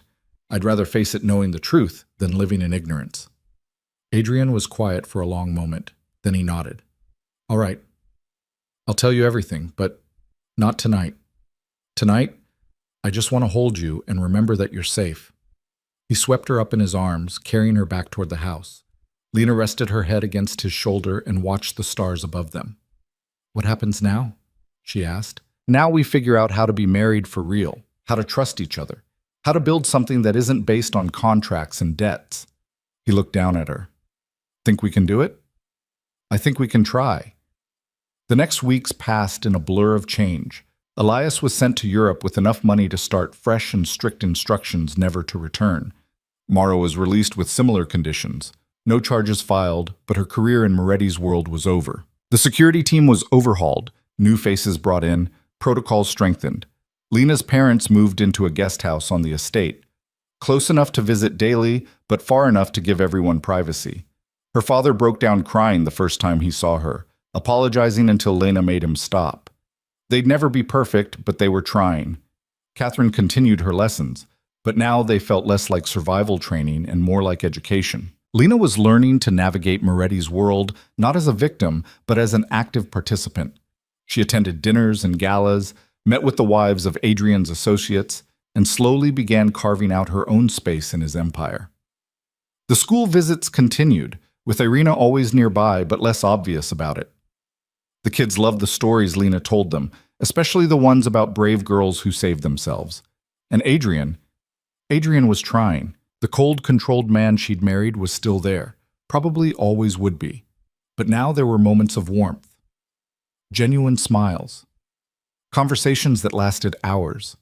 Hands that reached for her not in ownership, but in comfort. 3 months after the confrontation in the garden, Lena stood in Adrian's office and watched him work. He'd been on the phone for an hour, negotiating something complex and probably illegal, but when he noticed her watching, he smiled. Almost done, he said, covering the phone. Give me 5 minutes. Take your time. She settled into the chair across from his desk, content to wait. When he finally hung up, he came around the desk and pulled her to her feet. I have something for you, he said. If it's another piece of expensive jewelry, I'm going to throw it at you. It's not jewelry. He led her to his desk and pulled out a folder. It's your father's debt. The original contract with Volkov. Lena's breath caught as she opened the folder and saw the papers inside. The contract that had started all of this. I bought it from Dmitri last week, Adrian continued. Paid twice what your father owed, but it was worth it. Why? So I could do this. He took the papers, walked to the fireplace, and threw them in. They watched together as the flames consumed the contract, turning it to ash. You're free, Lena. Your father's debt is cleared. Our marriage is no longer based on a transaction. So what is it based on? This. He pulled a small box from his pocket and opened it to reveal a simple gold band. No diamonds, no showing off, just a promise that I choose you, every day. Not because I have to, but because I want to. Lena looked at the ring, then at the man offering it. The same man who told her she meant nothing now looking at her like she was everything. Are you asking me to marry you? Again? I'm asking you to stay. To build a life with me. Not as my possession, but as my partner. His voice was soft. I love you, Lena Ward. Will you stay? She could leave. The debt was cleared, the contract void. She could walk away from this world of danger and power and violence, go back to her simple life serving coffee and helping kids with art projects. But she'd never been good at simple. Yes, she said, I'll stay. He slipped the ring on her finger and it felt different than the first one, lighter somehow, like a promise instead of a chain. Thank you, he said against her lips. For what? For seeing past what I pretended to be, for making me want to be better. He kissed her properly then, deep and slow and full of promise, for choosing me even when you didn't have to. Lena wrapped her arms around him and let herself be held. Outside the window, the sun was setting over the estate grounds, painting everything gold. In the distance, she could hear her parents laughing about something, their voices carrying on the wind. This wasn't the life she'd planned, wasn't the fairy tale anyone hoped for. It was complicated and messy and sometimes still scary. But it was hers. They were building it together, one honest conversation at a time. I love you, she said. I love you too. Adrian held her tighter. And I'm going to spend the rest of my life proving it. 6 months later, Lena stood in front of the mirror in her room and studied her reflection. The woman looking back was different from the terrified girl who'd signed that contract. Stronger, steadier, someone who knew how to navigate dangerous waters and hold her own. You ready? Adrian appeared in the doorway, wearing a suit that probably cost more than most cars. But it was the way he looked at her that took her breath away, like she was the only person in the world who mattered. Ready. She took his offered arm. They were hosting a charity gala tonight, raising money for schools in underserved communities. It had been Lena's idea, and Adrian had thrown his considerable resources behind it. Half the city's power players would be there, and Lena would stand beside her husband as his equal. As they descended the stairs together, Lena caught sight of her parents in the entrance hall, dressed for the event. Her mother beamed at her, and her father looked proud. Irina stood nearby, professional as always, but with the hint of a smile. Even Catherine had accepted the invitation, though she'd probably spend the night analyzing everyone's behavior. Nervous? Adrian asked quietly. Terrified, Lena admitted. But the good kind. There's a good kind of terrified? The kind that means you care about something. She squeezed his arm. The kind that means you have something worth fighting for. He pulled her closer, kissing her temple. Then I'm terrified all the time. The doorbell rang, announcing the first guests. Victor opened the door to reveal Vivian Castellano and her husband, followed by Chen's wife Lynn and a dozen others. Lena took a deep breath and stepped forward with Adrian at her side. This was her world now, dangerous and beautiful, and full of people who would smile while plotting your downfall. But she was ready for it. She'd survived being sold to a crime lord, survived assassination attempts and family betrayals and her own breaking point. She'd learned to love a man who'd bought her like property and discovered he was capable of change. Whatever came next, they'd face it together. As the gala filled with guests and music and laughter, Lena caught Adrian's eye across the room. He was in conversation with Marcus Chen, but he was watching her, always watching her, protecting her, loving her. She smiled, and he smiled back, and in that moment, Lena knew with absolute certainty that she'd made the right choice. The contract that had brought them together was ash. What remained was real, messy and complicated and sometimes painful, but real. And that was worth everything.